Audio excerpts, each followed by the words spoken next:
Nagpahiwatig na si Lebron mga idol, naglalabanan ang tatlong teams ngayon para kay LBJ. GOAT pala ng bagong Miami player si King James kesa kay Jordan. Mukhang mas matagal pa bago natin malaman ang susunod na team na LeBron James, pero habang wala pang opisyal na desisyon, lalo namang umiinit ang laban ng Cavaliers, Heat at Warriors. Ayon sa odds na inilabas ng Polymarket, halos tabla ang Miami at Cleveland sa LeBron sweepstakes. Sa isang update naman mga idol, nasa 39% ang Heat habang 36% naman ang Cavaliers. Pero nagbago rin ang takbo sa ibang prediction market dahil sa Kalshi, umangat ang Cleveland bilang favorite sa 40%, kasunod ng Miami sa 34% at Golden State sa 13%. Sa panibagong odds naman ng Polymarket, umakyat sa 22% ang Warriors. Ibig sabihin wala pa din talagang malinaw na top 1 na destination si King James. Nagbabago talaga yan based sa mga insider report. Ayon pa sa kilalang NBA reporter, hindi pa gagawin ni Lebron ang kanyang desisyon ngayong araw.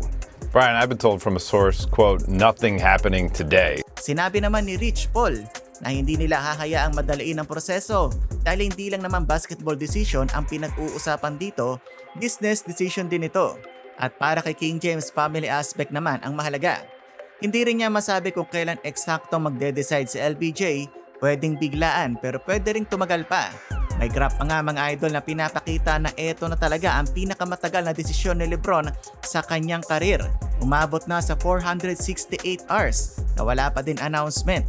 Samantala, hindi pa raw dapat alisin ang Warriors sa listahan. Ayon sa ESPN report, posible pa rin ang Golden State bilang destinasyon ni Lebron. May mas malaking senaryo pang binanggit si Brett Siegel. Posible raw na hinihintay ni Lebron ng August 6, ang araw na magiging extension eligible na etong si Anthony Davis. Kapag hindi kasi inalok ng Wizards sa AD ng max contract, maaring magkaroon siya ng leverage para humiling ng trade at isa sa mga binanggit na posibilidad ang pagsama kina Lebron at Steph Curry sa Warriors. Dagdag pa sa excitement, sinabi ng bagong Heat player na si Bobby Portis na si Lebron ang kanyang NBA GOAT o greatest of all time over Jordan. NBA GOAT, LeBron James. Wow, okay, over Jordan. Yeah, I'm a LeBron fan. Hindi man ito direktang recruitment, siguradong ikatutuwa ito ng Miami fans na umaasang babalik si Lebron sa South Beach. At mukhang hindi rin isang season lang ang pwedeng itagal ng kanyang karir. Nagpaiwatig si Lebron na baka umabot siya ng 24, 25 o maging 26 seasons bago tuluyang magretiro. When I'm done, well, I'll be 24, 25 years in. Yeah, 26 years, who knows, whatever. Ibig sabihin, 1 to 3 years pa ang posibleng laruin ni King James. Kaya ang tanong ngayon mga idol, babalik ba siya sa Cleveland?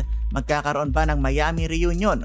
O bubuo ng super team kasama sa Steph sa Golden State? I-komento nyo lang yan sa baba at huwag kalimutang mag-subscribe. Maraming salamat!